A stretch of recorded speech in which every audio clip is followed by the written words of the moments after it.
Hi friends, आज हम राजस्थान सरकार के द्वारा पारित एक हाल ही में एक विधेयक का नाम है राजस्थान अशांत क्षेत्रों में अचल संपत्ति के हस्तांतरण पर रोक और किराएदारों को परिसर से बेदखली से संरक्षण अधिनियम 2026 के बारे में काफी डिटेल से चर्चा करेंगे।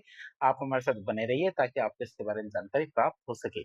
सबसे पहले विधेयक का नाम देखते हैं। सबसे पहले इसका अंग्रेजी में नाम क्या होगा? The Rajasthan prohibition of transfer of immovable property and provision for protection of tenants from eviction from premises in district area bill 2026, जिसे हिंदी में कहते हैं राजस्थान अशांत क्षेत्रों में अचल संपत्ति के हस्तांतरण पर रोक और किराएदारों को परिसर से बेदखली से संरक्षण विधेयक 2026, जिसका दूसरा नाम हो सकता है राजस्थान विक्षुब्ध क्षेत्र संपत्ति हस्तांतरण नियमन विधेयक 2026। तो इसके बारे में देखते हैं।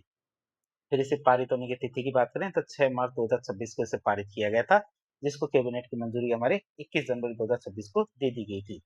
इस विधेयक के मामले में खास बात यह है कि इस प्रकार का एक विधेयक हमारे गुजरात में भी लागू हो चुका था। मतलब गुजरात के बाद इस तरह का कानून लागू करने वाला राजस्थान दुनिया के देश का भारत का दूसरा राज्य बन गया है।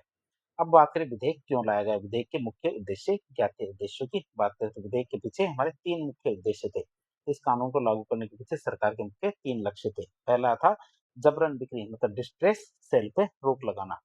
सांप्रदायिक दंगों, डर, तनाव के माहौल में सांप्रदायिक दंगों में डर या तनाव के माहौल में लोगों को मजबूरी में अपनी पुश्तैनी जमीन औने पौने मतलब बहुत कम दामों में बेचने से रोकने के लिए ये विधेयक लाया गया है। दूसरा हमारे किराएदारों को सुरक्षा देने के लिए तनावपूर्ण माहौल में मकान मालिकों या फिर असामाजिक तत्वों के द्वारा किराएदारों को बिना किसी उचित कानूनी प्रक्रिया के जबरन घर से निकाले जाने मतलब बेदखली से बचाने के लिए कानून ये विधेयक लाया गया था। और हमारे जनसांख्यिकीय संतुलन मतलब डेमोग्राफिक इक्विलिब्रियम की बात करें तो डर की वजह से होने वाले सामूहिक पलायन को रोक के इलाके का सामाजिक सद्भाव और जनसांख्यिकीय संतुलन बनाए रखना हमारे इसका विधेयक का उद्देश्य है। तो हमने इसके 3 उद्देश्य देखे। पहला उद्देश्य जबरन बिक्री पर रोक, दूसरा किराएदारों की सुरक्षा और तीसरा जनसांख्यिकीय संतुलन। तो हमारे इसके 3 मुख्य उद्देश्य थे। अब बात करें अशांत क्षेत्र की घोषणा की। किसकी? अशांत क्षेत्र मतलब डिस्टर्ब एरिया की घोषणा की बात करें तो सरकार का क्या अधिकार? तो राज्य सरकार को एक विशेष शक्ति दी गई है। क्या? राज्य सरकार को विशेष शक्ति दी गई है कि वह किसी भी क्षेत्र किसी भी ऐसे क्षेत्र, वार्ड या मोहल्ले को अशांत क्षेत्र घोषित कर सकती है। तो राजस्थान सरकार या राज्य सरकार को एक विशेष शक्ति दी गई है कि वो किसी भी ऐसे क्षेत्र, वार्ड या मोहल्ले को अशांत क्षेत्र घोषित कर सकती है जहां हमारे सांप्रदायिक दंगे, भीड़ की हिंसा या फिर सार्वजनिक शांति भंग होने का खतरा हो। और राज्य सरकार ऐसे क्षेत्र को हमारे कितने समय के लिए? 3 वर्ष के लिए। आप इसे याद रखें, 3 वर्ष के लिए ऐसा घोषित कर सकते हैं। आप इसे याद रखेंगे, अशांत क्षेत्र घोषित कर सकते हैं कितने समय के लिए? 3 वर्ष के लिए ऐसा घोषित कर सकते हैं। विक्षुब्ध क्षेत्र या अशांत क्षेत्र घोषित कर सकते हैं। और वो भी किसके तहत? जो विधेयक है, इस विधेयक की धारा 3(1) और 2 के तहत 3 वर्ष के लिए हमारे विक्षुब्ध क्षेत्र या फिर अशांत क्षेत्र घोषित कर सकती है। इसके अलावा देखें तो जिन इलाकों में आबादी का स्वरूप बहुत तेजी से बदल रहा हो, मतलब जहां पे अनुचित क्लस्टरिंग हो रही हो और जिससे सामाजिक समरसता को खतरा हो, वो भी इसी श्रेणी में डाले जा सकते हैं। फिर बात करें संपत्ति हस्तांतरण से जुड़े हुए कौन कौन से नियम है, उनकी बात करें तो संपत्ति हस्तांतरण हमारे बिना डीएम की या जिला प्रशासन की अनुमति के नहीं हो सकता। मतलब डीएम की अनुमति मतलब एनओसी अनिवार्य संपत्ति हस्तांतरण के लिए।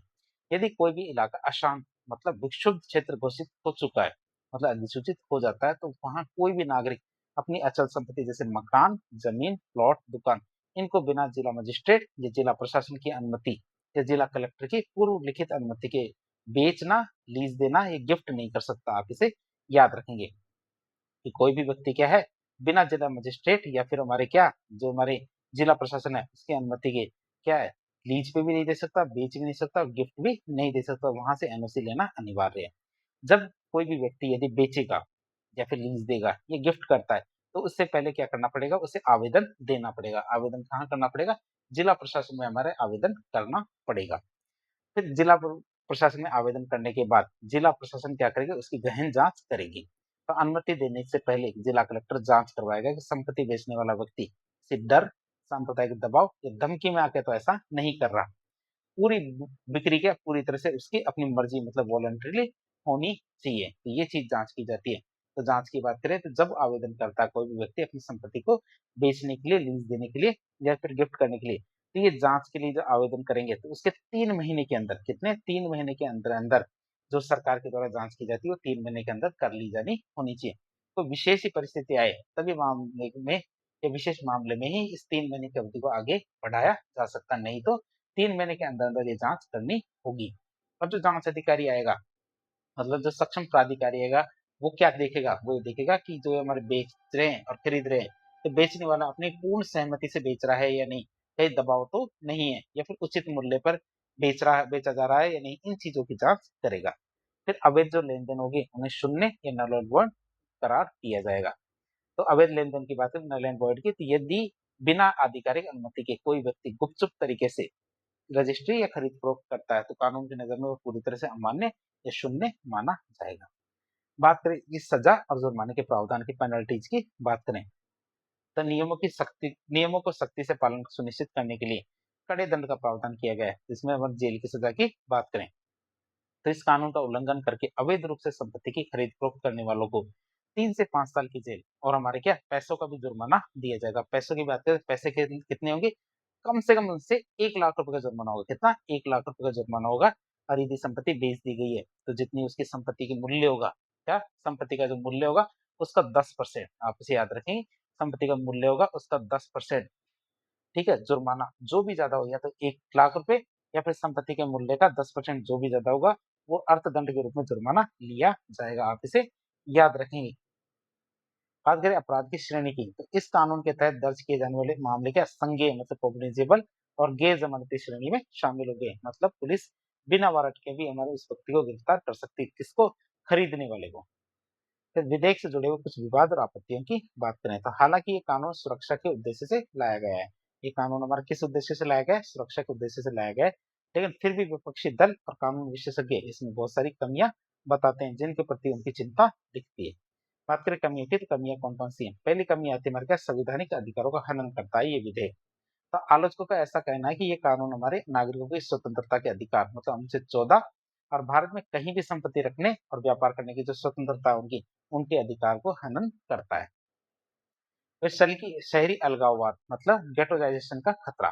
तो समाजशास्त्रियों को ऐसा डर है कि इस तरह की रोक से क्या होगा? शहरों में धर्म या फिर जाति के आधार पर बस्तियों में ध्रुवीकरण और अलगाव बढ़ सकता है, जिससे हमारे समावेशी विकास को नुकसान पहुंचेगा। जो समावेशी विकास है, सब मिलजुल के हमारा अपना एक दूसरे का साथ देते हैं, इसको बहुत बड़ा खतरा है इस विधेयक से। कुछ ऐसे लोग मानते हैं। लोग कौन से लोग हैं? समाजशास्त्री। इंस्पेक्टर राज की बात करें तो अधिकारी को अत्यधिक दखल। तो आलोचकों का ऐसा मानना है कि अपनी निजी संपत्ति को बेचने के लिए बार-बार सरकारी अनुमति लेने की अनिवार्यता। क्या? अपनी निजी संपत्ति को बेचने के लिए बार-बार जो हमारे निजी सरकारी अनुमति ली जाती है, तो इस अनिवार्यता से क्या होगा? भ्रष्टाचार बढ़ेगा, पैसे का लेन-देन बढ़ेगा, नागरिकों की निजी स्वतंत्रता पर राज्य का नियंत्रण और भी ज़्यादा हावी हो जाएगा। तो इस तरह से हमने एक लेक्चर के ज़रिए जो राजस्थान का एक अधिनियम अधिनियम कौन-सा हमारे अशांत क्षेत्रों में संपत्ति सुरक्षा के लिए नया विधेयक आया था, उसके बारे में काफ़ी डिटेल से जानने की कोशिश की। तो इस प्रकार के इन्फॉर्मेटिव वीडियो देखने के लिए हमारे चैनल से जुड़े। वीडियो यदि पसंद आता है तो वीडियो को लाइक करें, चैनल को सब्सक्राइब करें, अपने दोस्तों के साथ शेयर करें। धन्यवाद।